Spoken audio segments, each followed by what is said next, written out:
Okay, so Tramore races next weekend.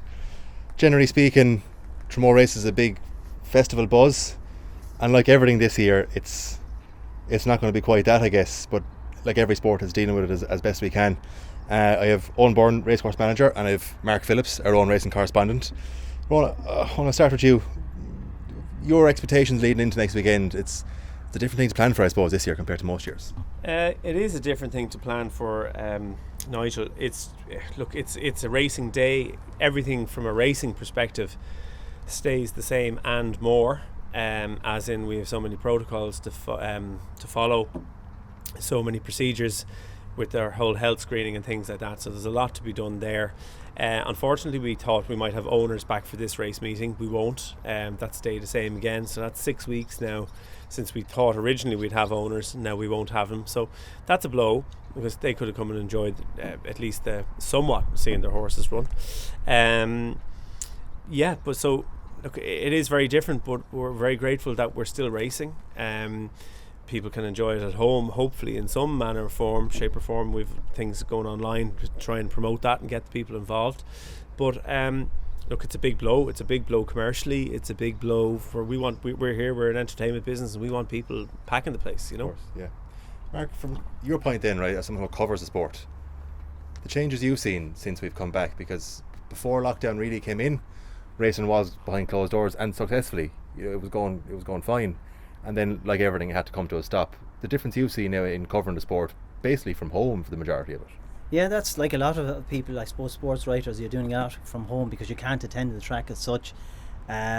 I suppose for a lot of people here, the atmosphere of the 4 days in Tramore, like for August, it was always great, and especially if you had a local horse coming into the picture, we say jumping the second last, the roar that would go up from the stand, you couldn't even hear the commentator because the crowd would get so so excited about that. I suppose you're going to miss that. That's the one big thing, and I suppose people will miss coming as well. They've been here, I've been coming here, I don't want to say how many years. I remember I was here when I started coming first. My grandfather was a bookmaker here, and I used to actually go on the outside of the course. We had an outside out there, and that was packed. Like back then you had bookmakers and tote.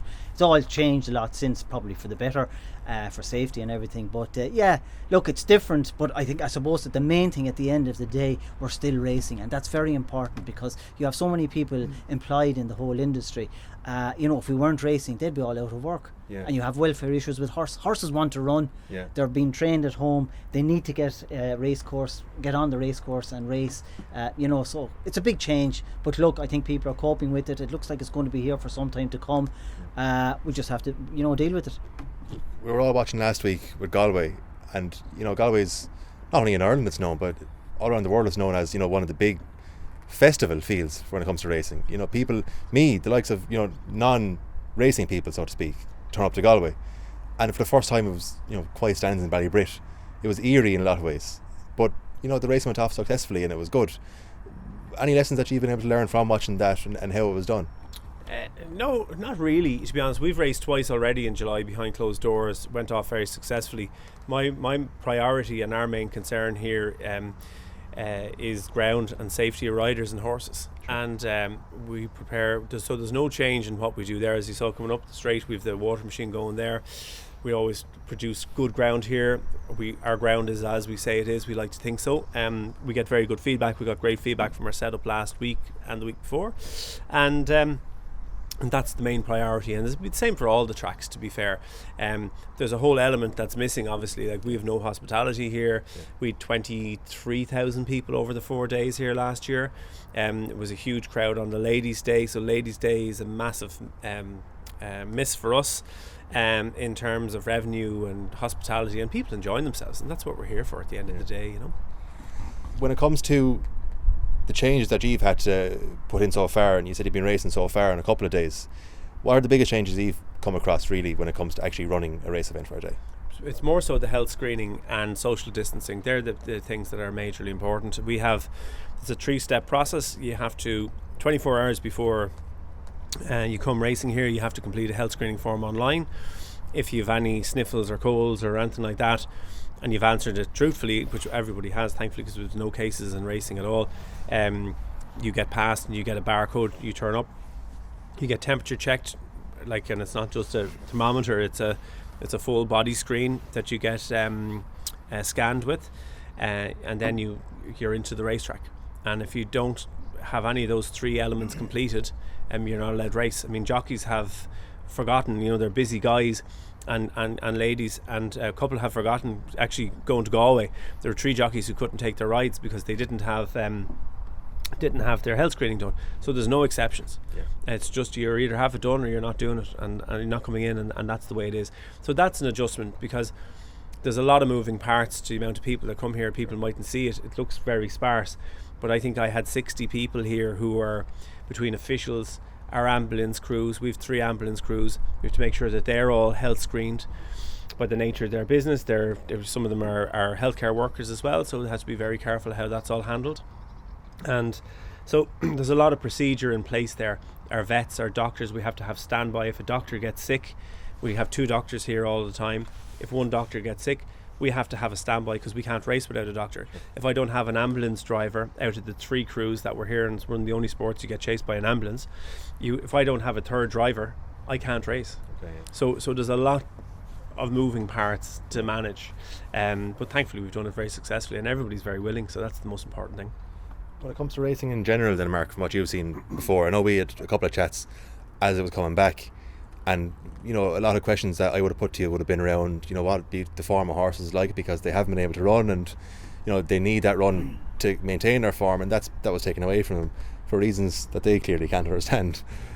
What have you seen so far when it comes back to racing, if we compare where we were just before the lockdown in terms of the standard? I've seen some funny results. I've seen some big price winners that I've never seen before in Ireland. Lots of favourites win as well. But yeah, things are different, okay. But I suppose as the weeks go by, horses hold their form more. Some horses went out of training during the lockdown, and they only came back in maybe 3 weeks, a month ago. So they're obviously going to take a few runs to get them right. So there has been changes, but I think the one thing to remember is the racing will still be top class. You'll still get exciting finishes here next week. The commentator, he'll be as if the place is full when he's doing the commentary. So you can still enjoy the racing. But yes, we've had some funny results. Even out here, I think at the last meeting we had a big prize winner as well, so Tramore is not unique in that way. But look, it's all about enjoying the racing. You don't have to have a bet in every race to enjoy racing. I've said this before, but it's nice to have a few quid each way on something, just to have an interest in the race. Well, you see how important it is then as well, not even from the health point of view, but from keeping a business going point of view. You saw with Waterford FC this week when there was a suspected case and the club has to stop immediately. Absolutely. No training, nothing can be done until we know and get to the root cause of what's happening. So with so many people who, like Waterford FC is different to here of course as well, because that's one team that trains together all week every week, whereas you have an influx of people from the 4 corners come together and then go back to their 4 corners.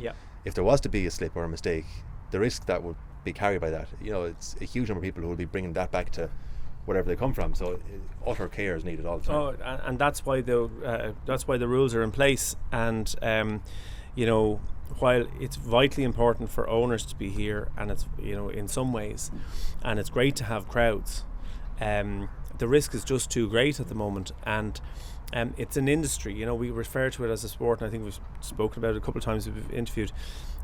It's a sport, yes, but it's an industry first, and there's a lot of jobs at stake. There's a lot of money at stake in terms of from breeders and all. And it has a huge knockback. Now, I was with a guy the other day in West Waterford, and a vet, and sales had been cancelled. Like, his feed bill alone between the last sale being cancelled and when it's coming up next week was €10,000. This transport to go up and down per truck is €1,000. He's 20 horses to go to a sale.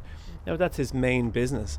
But that's replicated all over the country. I mean, it is colossal, and so it has a huge knock-on effect, and it has a huge knock-on effect on the stud farm, the stud handlers, the farm hands, the people who are looking after these horses day in, day out.